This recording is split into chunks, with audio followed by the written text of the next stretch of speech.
जब ज़मीं पर सब कुछ जीत लिया तो नज़रें आसमां पर टिकी हैं। अंतरिक्ष को जीतने की ऐसी रेस शुरू हुई है कि दुनिया के सबसे कामयाब बिजनेसमैन्स अपनी अपनी स्पेस कंपनियां बनाकर स्पेस टूर और स्पेस लिविंग शुरू करने का प्लान बना रहे हैं।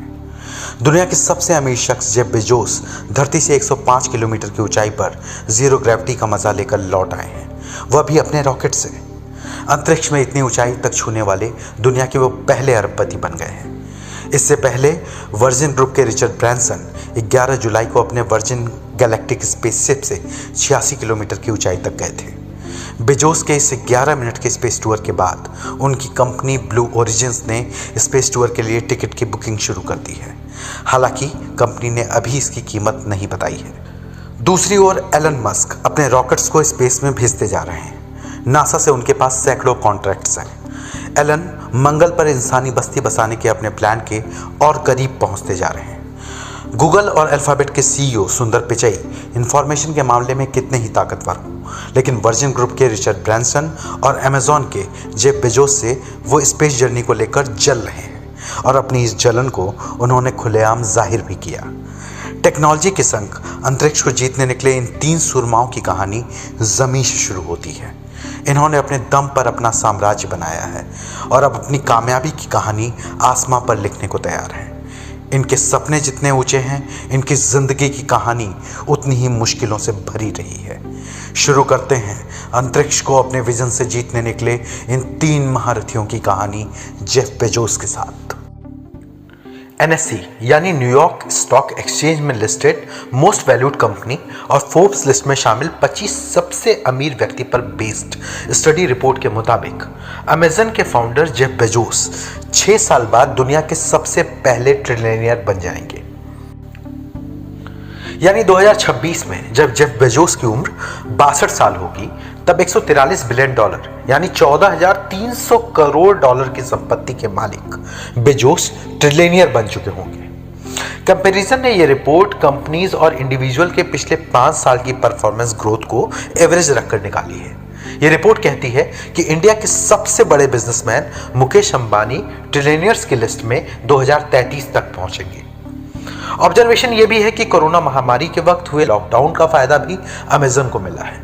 2020 के फर्स्ट सेमेस्टर में अमेजन ने रिकॉर्ड 75 बिलियन डॉलर की बिक्री की है, जो 2019 के कंपैरिजन में 60 बिलियन डॉलर ज्यादा है।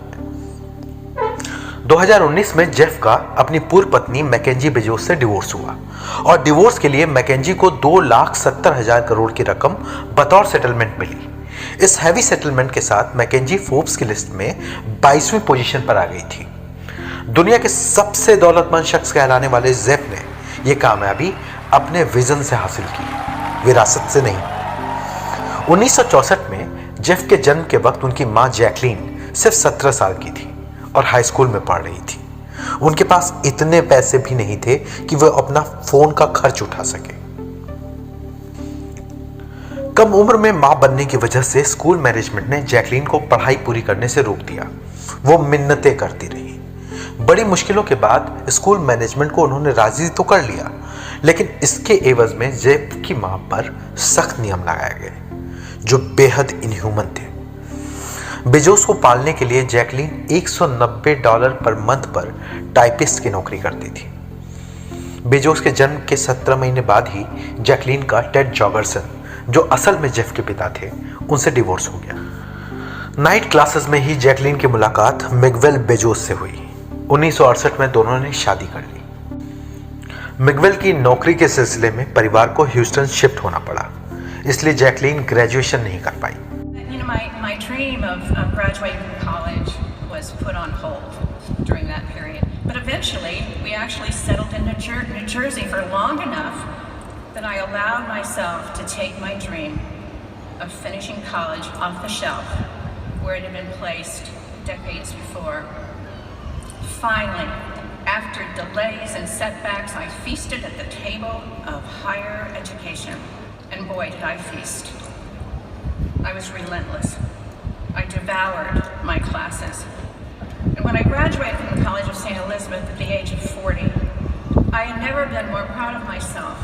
I felt 10 feet tall. Now that's a gain of 5 feet. So that's a pretty good gain from graduation. And when I was finally given the opportunity to walk across the stage to get my diploma, the loudest cheers came from my family. 4 साल की उम्र में ही Jeff ने अपने surname में Bezos लिखना शुरू कर दिया। जेफ को शुरू से ही नई चीज़ों को जानने का शौक था। वे अपने खिलौने के कलपुर्जे अलग कर देते और फिर उन्हें जोड़ते थे। जेफ ने रिवर ओजस एलिमेंट्री स्कूल से अपनी शुरुआती पढ़ाई की। वे छुट्टियां अपने नाना के घर बिताते थे। उन्होंने शुरू से ही खुद को टेक्नोलॉजी की दुनिया में साबित किया था। बचपन में अपने भाई बहन की सेफ्टी के लिए उन्होंने एक इलेक्ट्रिक अलार्म भी बनाया था। आगे जाकर उनका परिवार मियामी चला गया। यहाँ जेफ ने पॉल्मेटो हाई स्कूल में पढ़ाई शुरू की।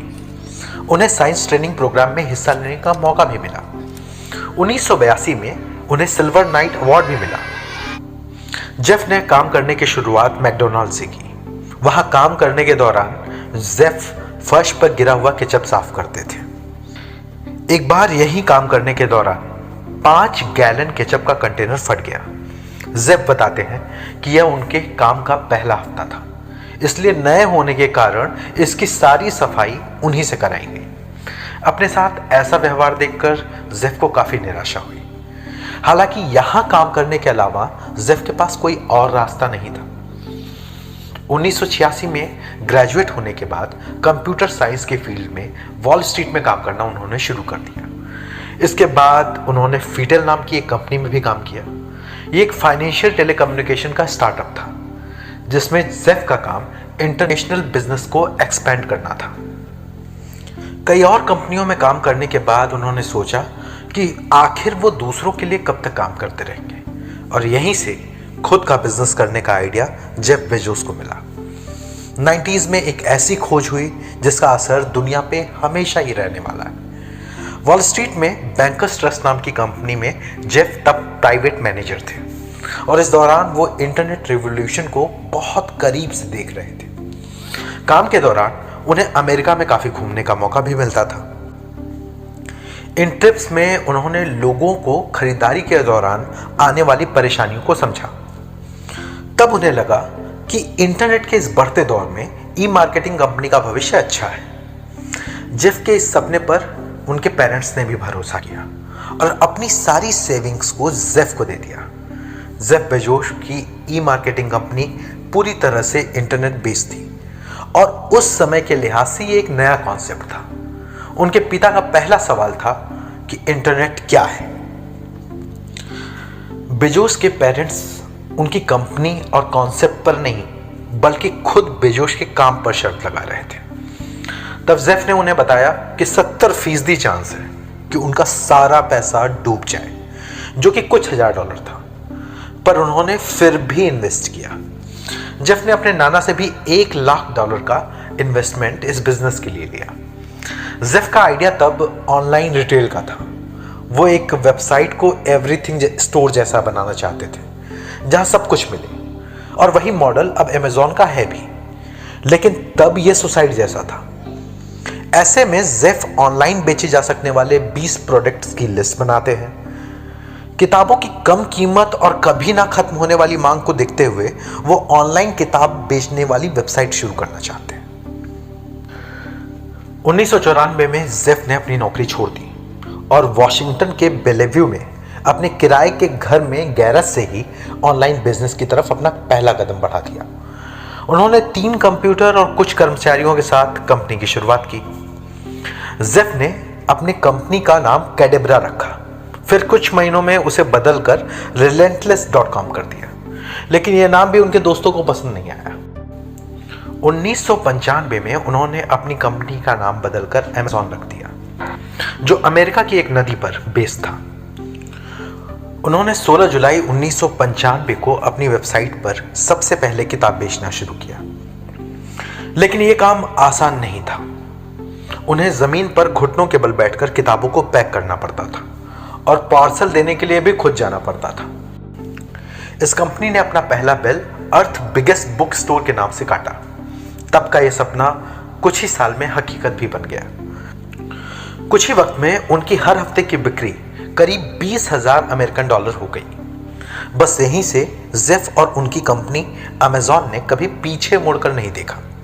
जेफ रेवेन्यू को कंपनी की ग्रोथ में लगाते रहे। 2 महीनों में ही अमेजॉन ने अमेरिका के 50 राज्यों में अपना बिजनेस शुरू कर दिया। अमेजॉन का रेवेन्यू प्लान ही अलग था। कंपनी ने 4-5 साल तक प्रॉफिट के बारे में सोचा भी नहीं था। कंपनी के स्टॉक होल्डर इसी बात से परेशान थे। पहले ही साल में अमेजॉन ने अमेरिका के 50 राज्यों में और 45 दूसरे देशों में किताबें बेच डाली थी। यह उनके लिए पहली बड़ी कामयाबी थी। 1997 में बार्नेस एंड नोबल, जो बेहद फेमस बुक स्टोर थे, उन्होंने अमेजॉन पर केस किया कि वो अर्थ बिगेस्ट बुक स्टोर नहीं है, बल्कि एक मार्केटिंग ट्रिक है, यानी गिमिक है। यह मसला आउट ऑफ कोर्ट सेटल हुआ। 1998 में वॉलमार्ट के कर्मचारियों को घूस देकर उनसे बिजनेस सीक्रेट चुराने का इल्जाम भी अमेजॉन पर लगा, लेकिन यह भी आउट ऑफ कोर्ट सेटल हुआ। 21वीं सदी के आते आते जब .com का गुबार फूटा तो अधिकतर ऑनलाइन कंपनियां उससे बहुत ज़्यादा अफेक्टेड हुई, लेकिन अमेजॉन उसके बाद और मजबूत हुआ। कंपनी को प्रॉफिट पहली बार 2001 में हुआ, जब अमेजन ने अमेजन किंडल नाम की ई बुक रीडर बाजार में उतारा, जिसके जरिए किताब को तुरंत डाउनलोड करके पढ़ा जा सकता था। हालांकि 2007 तक Amazon.com एक ब्रांड नेम बन चुका था। बेजोस की ये ई बुक रीडर का मार्केट प्लान कामयाब रहा, जिसका नतीजा ये हुआ कि 2007 में लॉन्च के 6 घंटों के भीतर ही किंडल का सारा स्टॉक बिक गया और अगले 5 महीनों तक ये आउट ऑफ स्टॉक रहा। किंडल रीडर की बदौलत अमेजन ने अमेरिका के 95% ई बुक बिजनेस पर कब्जा कर लिया था। आगे चलकर अमेजन पर अनगिनत प्रोडक्ट्स की लिस्टिंग की गई। इसके बाद अमेजन बन गई दुनिया की सबसे बड़ी ऑनलाइन शॉपिंग साइट, जो जेफ के सपने एवरीथिंग स्टोर जैसा ही है। वैसे जेफ एग्रेसिव भी बहुत है। यूएस की एक कंपनी के पीछे जेफ यूं पड़ गए थे कि उसे अमेजॉन का हिस्सा बनाकर ही छोड़ा। इस कंपनी का नाम डायपर्स.com था, जो अमेरिका में बेहद फेमस थी और बच्चों के लिए डायपर्स बेचती थी। जेफ बेजोस ने इस कंपनी की कामयाबी को देखते हुए इसे खरीदने की खूब कोशिश की, लेकिन नाकाम रहे। इसके बाद अमेजॉन के चीफ जेफ ने इस कंपनी के टेक ओवर का मास्टर प्लान बनाया। सबसे पहले तो उन्होंने सारी चीजें जो डायपर्स.com पर लिस्टेड थी उन सबको अपने प्लेटफॉर्म पर लेकर आए। इसके बाद अचानक से अमेजॉन ने उन चीजों को डायपर्स.com के मुकाबले 30% कम दाम पर बेचना शुरू कर दिया। एक स्ट्रेटजी के तहत मार्केट में उतरे जेफ बेजोस ने इसकी मार्केटिंग भी खूब की। अचानक आए इस कंपटीशन के लिए डायपर्स.com तैयार नहीं था। खरीदने वाले अमेजॉन का रुख करने लगे। यह देखते हुए डायपर्स.com ने अपने सामान की कीमत भी घटाई, लेकिन अमेजॉन ने अपने दामों में और कमी कर दी। हारकर डायपर्स.com कंपनी को जेफ बेजोस के आगे झुकना पड़ा। जेफ ने इसे $540 मिलियन में खरीद लिया।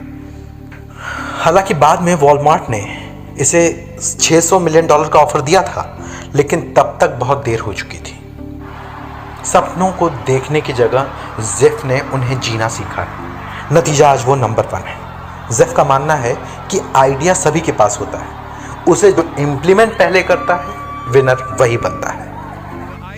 अमेजॉन के फाउंडर जेफ नंबर 1 है, अपने गेम में, दौलत में और कामयाबी में। और इसके लिए जेफ ने अपने काम और जिंदगी में कुछ नियम भी बनाए, जिसे वो अपने कामयाबी के सीक्रेट मानते हैं। जैसे जेफ की कंपनी अमेजन में पावर पॉइंट प्रेजेंटेशन बैन है। वो चाहते हैं कि कंपनी के लोग अपने आइडियाज को मेमो के रूप में लिखें। इसके पीछे उनका मानना है कि इससे क्रिएटिविटी बढ़ती है। कंपनी में इसको पढ़ने के बाद हर टॉपिक पर खूब खुलकर डिस्कशन भी होता है। जिस तरह बेजोस पावर पॉइंट पसंद नहीं करते, उसी तरह बुलेट पॉइंट से भी उन्हें नफरत है। इसको वो ठीक नहीं मानते। उन्हें लगता है कि बुलेट पॉइंट से डिटेलिंग नहीं आती।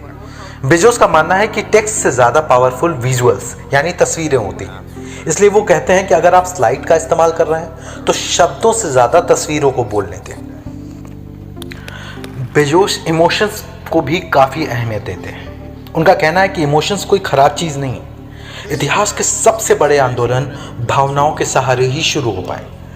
वो इस मामले में Abraham Lincoln, Martin Luther king junior और जॉन एफ कैनेडी को आइडल मानते हैं। जिन्होंने साइंस और इमोशंस के जरिए अमेरिका को इंस्पायर किया। सुबह उठकर वो आधे 1 घंटे तक की वॉक जरूर करते हैं। जेफ को गुस्सा भी खूब आता है और अपने इस गुस्से को काबू में रखने के लिए उन्होंने बीच में एक टेम्परामेंट असिस्टेंट की ज्वाइनिंग भी करवाई थी, जो गुस्से के मौकों पर उन्हें शांत करने का काम करता था। एलन मस्क के बारे में आप क्या नहीं जानते कि वो कितने अमीर हैं, कितने इनोवेटिव हैं, कितना संघर्ष किया है। जब एलन मस्क का बर्थडे आया तो मैंने सोचा कि एक वीडियो मैं भी उसी मौके पर आपके सामने पेश कर दूं, लेकिन फिर रुक गया कि टेस्ला और स्पेसएक्स की सोच वाले इस कमाल की शख्सियत पर पहले आप सारे वीडियोस देख लें, फिर आपको बताऊंगा कि एलन की कहानी सिर्फ इतनी सी नहीं। वरना कौन पागल आदमी होगा जो दुनिया का सबसे अमीर शख्स बनने के बाद अपने सारे मैंशंस बेच दे और खुद के रहने के लिए टेक्सास के बोको चिका में एक 400 स्क्वायर फीट का दड़बा ले ले, जो महज $50,000 का हो और उसके ऑफिस के पास हो। सोचिए, हम और आप जब पैसे कमाते हैं तो सबसे पहले लग्जरी की चीजें खरीदते हैं, और दुनिया का ये सबसे जुनूनी आदमी क्या करता है? अपने सपनों को पूरा करने के लिए सारे घर बेच देता है, सारे पैसे उठाकर अपनी उस कंपनी के उस सपने पर लगा देता है जिसकी वजह से सब उस पर हंसते हैं। क्या है वो सपना? एलन अगले 20 साल में 1 मिलियन लोगों को मार्स यानी मंगल ग्रह पर बसाना चाहते हैं और वहां ऐसे घर बनाना चाहते हैं जो आपके बजट में यानी जमीन पर बनने वाले घर से भी सस्ता हो। वहां पहुंचने के लिए एलन ऐसे स्पेसशिप चलाना चाहते हैं जिसकी टिकट आपकी डोमेस्टिक फ्लाइट की टिकट से भी सस्ती हो। आखिर चाहता क्या है ये आदमी? कहीं ये दीवाना तो नहीं हो गया? और ये झूठ भी नहीं है। $165 बिलियन से ज्यादा वर्थ वाला ये बिजनेसमैन कम इंजीनियर शख्स एस्पर्जर सिंड्रोम से जूझ रहा है बचपन से। क्या होता है ये एस्पर्जर सिंड्रोम? वही जो माय नेम इज खान में शाहरुख को, बर्फी में प्रियंका को, तारे जमीन पर वाले बच्चे को था। ऐसी बीमारी जहां लोग बोलने से घबराते हैं, भीड़ से बचते हैं, लेकिन एलन मस्क को देखिए, वो सपने बुन रहे हैं और उन सपनों में पूरी दुनिया को जोड़ रहे हैं। मैं भी एलन मस्क को सीरियसली नहीं लेता था। ट्विटर पर एलन मस्क के अजीबोगरीब ट्वीट और मार्स पर रहने वाली बातों से मुझे ये दुनिया का सबसे रईस आदमी पागल लगता था। लेकिन जब मैंने एलन के बारे में जानना शुरू किया तो हैरान रह गया कि एक शख्स अपने सपनों को हासिल करने के लिए क्या कुछ कर सकता है। एलन के बर्थडे पर उनकी माँ मे मस्क ने एक तस्वीर शेयर की। जानते हैं एलन की माँ मे मस्क कौन है? 72 साल की दुनिया की पहली सुपर मॉडल, डाइटिशियन, राइटर, और ये सब इसलिए नहीं कि वो एलन मस्क की माँ है और जो चाहे कर सकती, बल्कि मे मस्क कमाल की औरत है।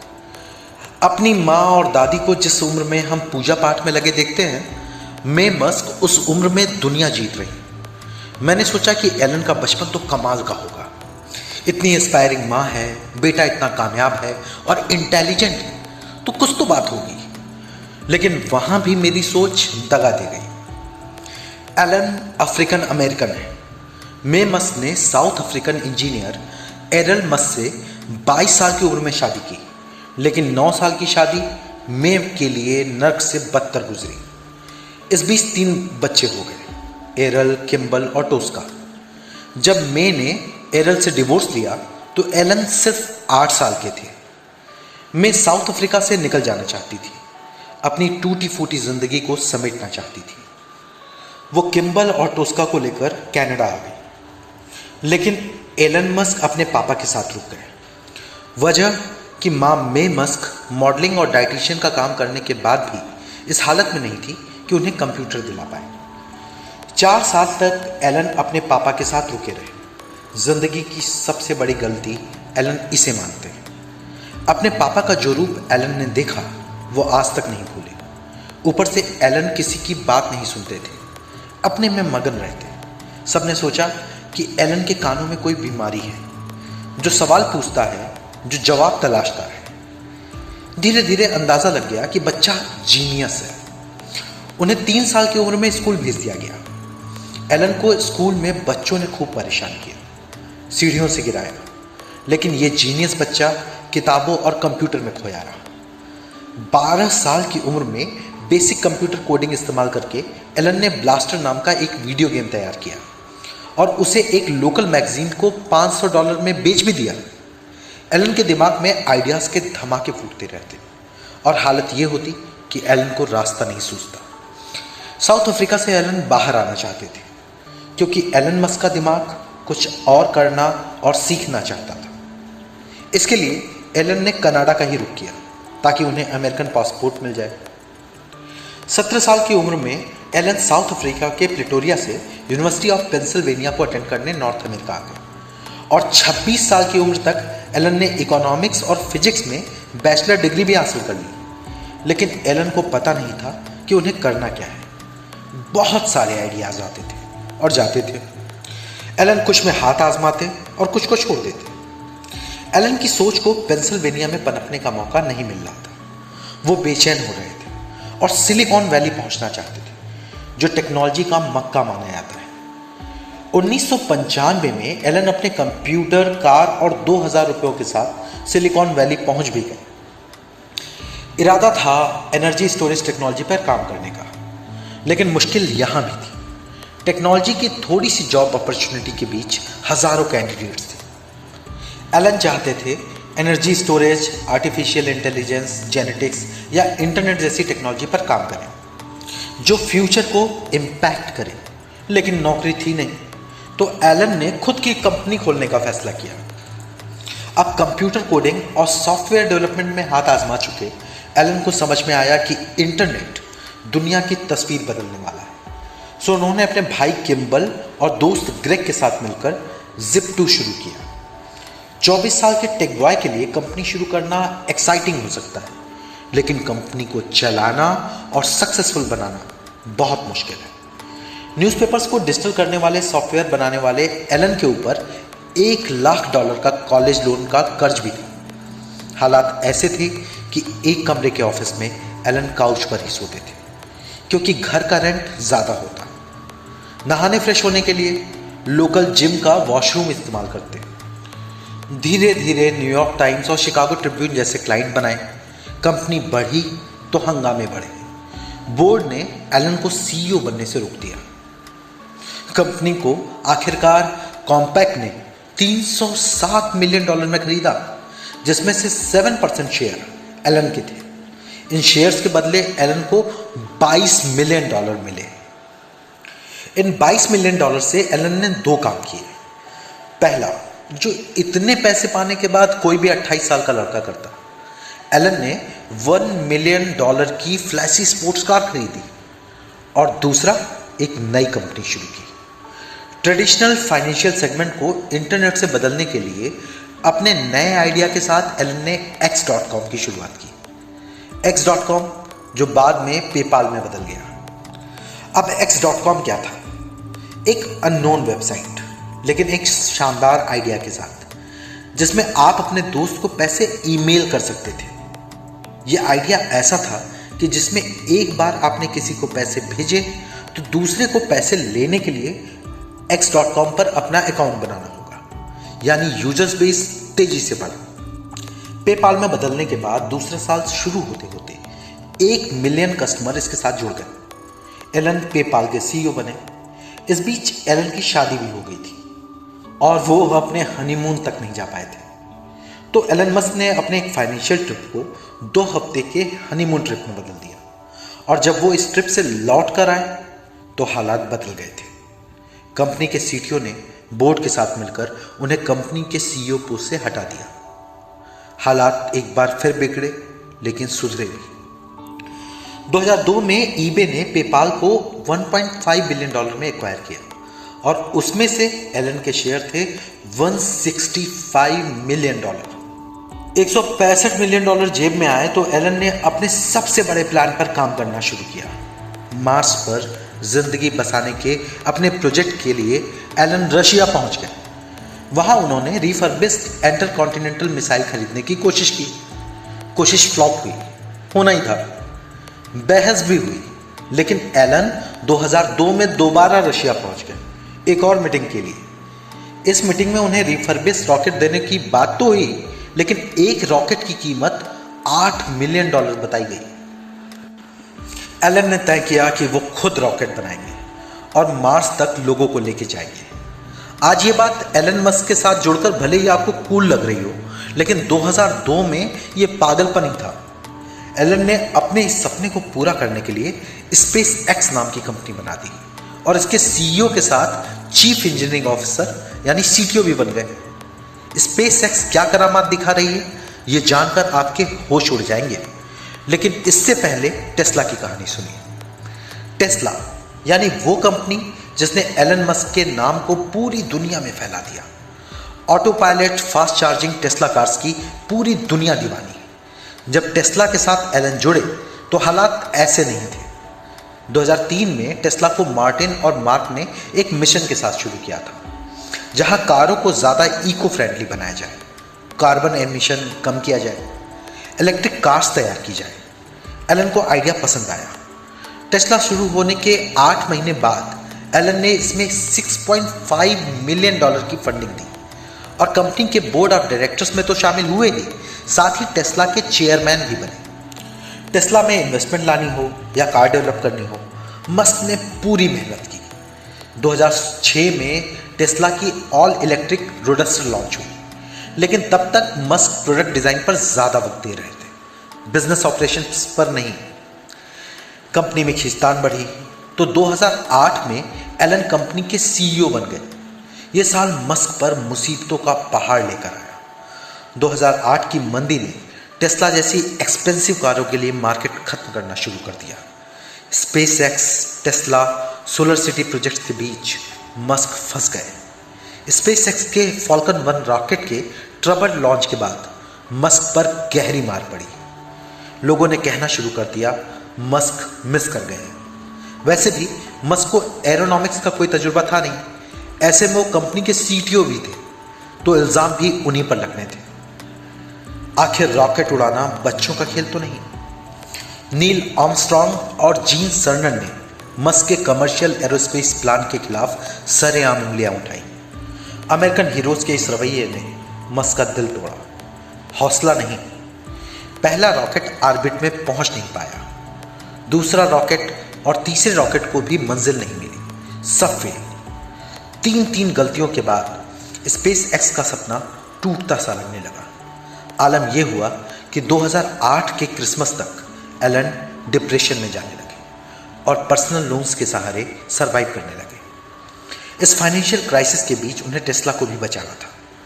बैंक्रप्सी से अपने इस कंपनी को बचाने के लिए मस्क ने पहले $40 मिलियन और फिर $40 मिलियन टेस्ला में खुद इन्वेस्ट किए। हालात के आगे मस्क का हौसला जीता और 2008 में स्पेस एक्स की चौथी कोशिश कामयाब हुई। रॉकेट अपनी ऑर्बिट में पहुंचा और नासा ने मस्क को $1.5 बिलियन का कॉन्ट्रैक्ट दिया। इस कॉन्ट्रैक्ट ने एलन मस्क के सपनों की उड़ान और ऊंची कर दी। साथ ही टेस्ला को भी एक नया इन्वेस्टर मिल गया। अब मस्क के लीडरशिप में Tesla multiple lithium ion battery और इलेक्ट्रिक व्हीकल सब असेंबली फैक्ट्री गीगा फैक्ट्री के नाम से नेवाडा और चाइना में बना चुकी, जो पूरी दुनिया के इलेक्ट्रिक बैटरी सप्लाई को पूरी कर सके। मस्क नए पर नया आइडिया लाते जा रहे हैं। 2016 में उन्होंने द बोरिंग कंपनी के नाम से एक नया वेंचर लॉन्च किया, जो रोड पर ट्रैफिक कम करने के लिए अंडरग्राउंड टनल पर काम कर रही है, जिससे पूरे शहर के ट्रैफिक को अंडरग्राउंड हाई स्पीड ड्राइविंग दी जा सके। स्पेस एक्स फैल्कन 9 तक पहुंच चुका है, जो बेहद ताकतवर है, और उसके लॉन्च को फरवरी 2018 में पूरा भी कर लिया गया है। मस्क के सपनों पर हंसने वाली दुनिया अब तालियां बजा रही है। लोग पीठ पीछे अभी भी मस्क को पागल कह रहे हैं, लेकिन अपने एस्पर्जर सिंड्रोम के साथ एलन मस्क अब उन आइडियाज पर दाम लगा रहे हैं जो पूरी ह्यूमैनिटी के काम आए।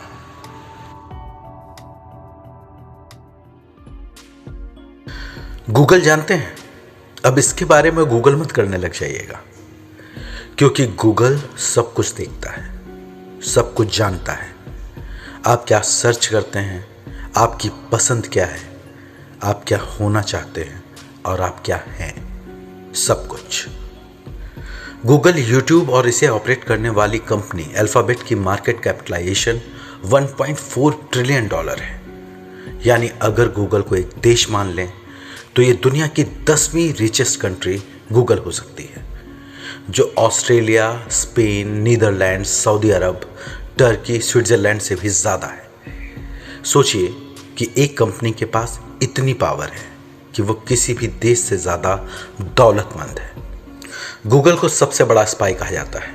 इल्ज़ाम लगते हैं कि गूगल अपने प्रोडक्ट्स जैसे गूगल मैप, जीमेल और हमारी सर्च हिस्ट्री का डेटा कलेक्ट करता है और एडवर्टाइजर्स को प्रोडक्ट के तौर पर बेचता है। लेकिन गूगल ने हमेशा इससे इनकार किया है।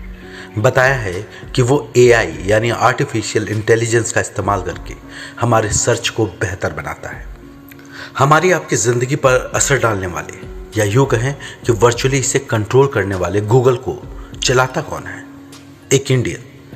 अपने BBC के इंटरव्यू में गूगल और अल्फ़ाबेट के CEO सुंदर पिचाई ने कहा कि वो नेशनलिटी से तो अमेरिकन है, लेकिन दिल से इंडियन है। $7 मिलियन से बढ़कर गूगल और अल्फ़ाबेट के बॉस सुंदर पिचाई की सैलरी $281 मिलियन हो चुकी है। भारतीय रुपयों में 1700 करोड़ रुपए से भी ज़्यादा। दुनिया के सारे बड़े नेता या तो सुंदर पिचाई के दीवाने हैं या दुश्मन।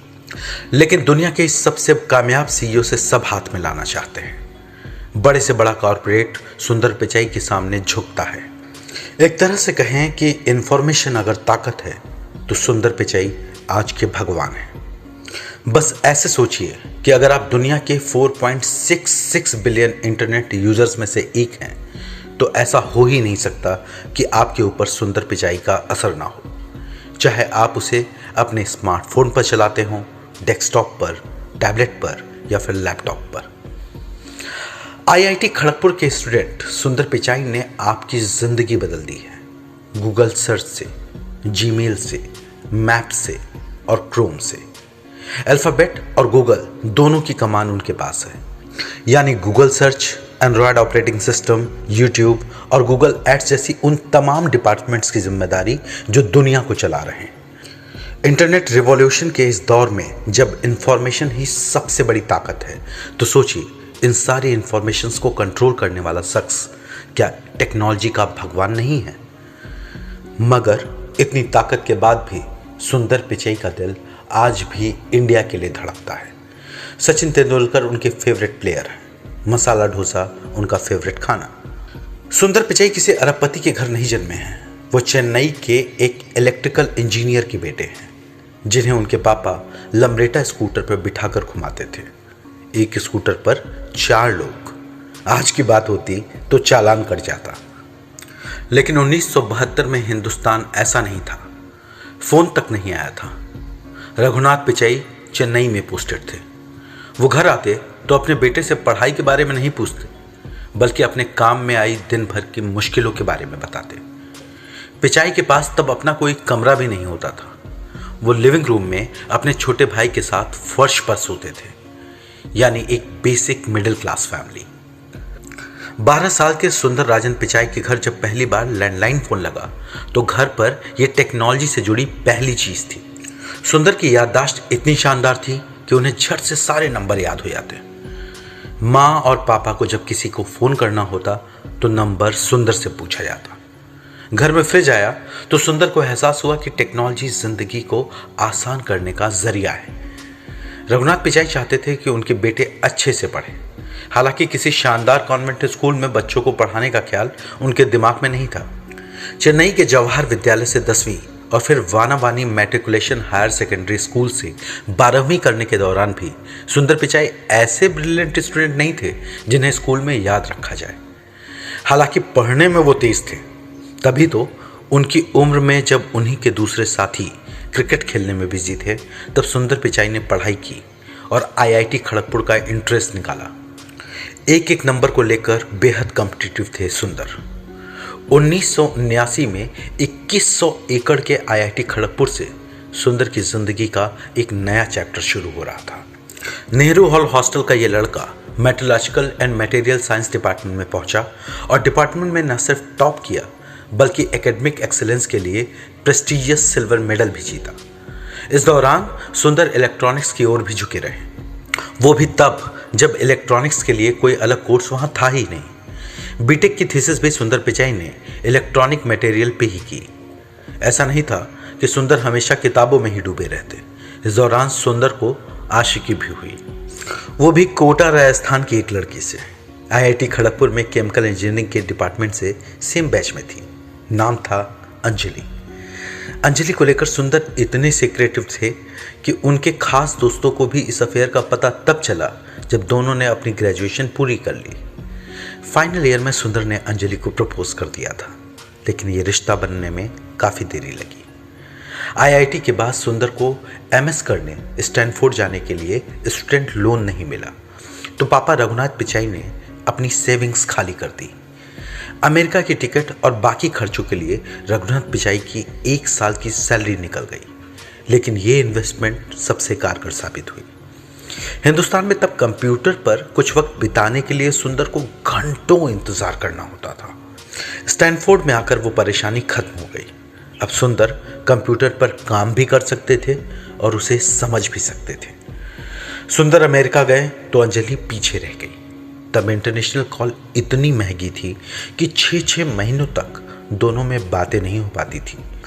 एमएस करने के बाद सुंदर ने सिलिकॉन वैली में एक semiconductor firm applied material join किया और इसके बाद अपने और अंजलि के पापा से रिश्ते की बात की। फैमिली तैयार हुई तो अंजलि और सुंदर के बीच की दूरियां खत्म हुई।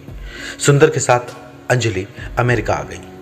तब सुंदर ने मैकेंजी ज्वाइन की एज अ कंसल्टेंट और अंजलि ने स्टैनफोर्ड से एमएस करना शुरू कर दिया। सुंदर ने हमेशा वो काम किया जो सीधे रास्ते से हटकर था।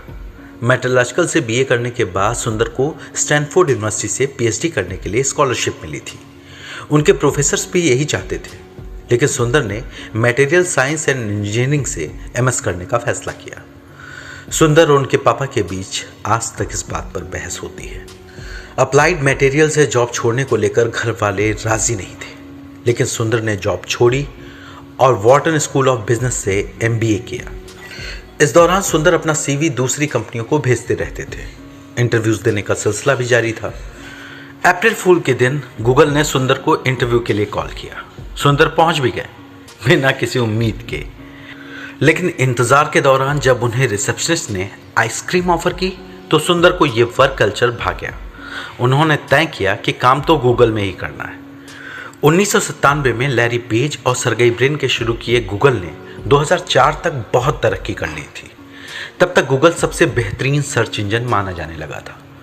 1 अप्रैल 2004 यानी जिस दिन सुंदर पिचाई गूगल में इंटरव्यू देने पहुंचे थे, उसी दिन कंपनी ने इंटरनली जीमेल लॉन्च किया था।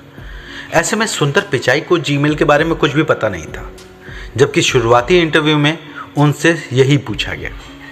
लेकिन जब उन्हें जीमेल दिखाया गया तो सुंदर ने इसके स्टोरेज कैपेसिटी को लेकर कुछ शानदार सजेशंस दिए। मामला जम गया और सुंदर गूगल में दाखिल हो गए। कंपनी ने उन्हें उस टीम में रखा जिसका काम दुनिया भर में फैले कंपनी के ग्राहकों के लिए नए प्रोडक्ट्स तैयार करना था। शुरुआत में वे गूगल टूल बार और गूगल गियर जैसे प्रोडक्ट से जुड़े रहे। बाद में उन्होंने जीमेल में चेंजेस किए और गूगल मैप ऐप तैयार किया जो तेजी से लोकप्रिय हुआ। लेकिन तब तक गूगल टूल बार और search engine Microsoft internet explorer में डिफ़ॉल्ट ऑप्शन होता था। ऐसे में सुंदर को लगा कि गूगल को खुद का अपना वेब ब्राउज़र बनाना चाहिए। अगर किसी दिन माइक्रोसॉफ्ट ने खुद का सर्च इंजन डेवलप करके उसे इंटरनेट एक्सप्लोरर में डिफ़ॉल्ट ऑप्शन सेट कर दिया तो गूगल वहाँ से परमानेंटली हट जाएगा। जब सुंदर ने यह आइडिया सीईओ एरिक के सामने रखा तो इसे कॉस्टली प्रोजेक्ट करार देकर अप्रूवल देने से मना कर दिया गया। लेकिन पिचाई अपनी इस बात पर अड़े रहे। उन्होंने लैरी पेज और सर्गेई ब्रिन को राजी किया और यह गूगल क्रोम प्रोजेक्ट अप्रूव करवा लिया। और फिर 6 महीने के अंदर वही हुआ। 18 अक्टूबर 2006 को अचानक ही माइक्रोसॉफ्ट ने इंटरनेट एक्सप्लोरर से गूगल को हटाकर बिंग को अपना डिफ़ॉल्ट सर्च इंजन सेट कर लिया। गूगल को इंटरनेट एक्सप्लोरर से मिलने वाला लाखों का ट्रैफिक एक झटके में हट गया। गूगल के लिए यह बहुत बड़ा झटका था। सुंदर पिचाई इसके लिए तैयार थे। अपनी टीम के साथ मिलकर 24 घंटे में उन्होंने इंटरनेट एक्सप्लोरर का लूपहोल खोज निकाला। बिंग पर जो लोग मूव हुए थे उनके सामने पॉपअप विंडो में गूगल को फिर से अपना डिफ़ॉल्ट सर्च इंजन सेट करने का ऑप्शन आने लगा। इस तरह उन्होंने गूगल के 60% यूजर्स को वापस रिटेन कर लिया। माइक्रोसॉफ्ट से मिले इस झटके के बाद गूगल ने स्ट्रैटेजिक मूव लेते हुए HP और सभी बड़े कंप्यूटर डिस्ट्रीब्यूटर से ये डील साइन की कि वे अपने PC में गूगल टूल बार और उसके सर्च से संबंधित सभी ऑप्शंस डिफ़ॉल्ट में दिया करेंगे। सुंदर की समझ ने गूगल को एक बड़े नुकसान से बचा लिया था।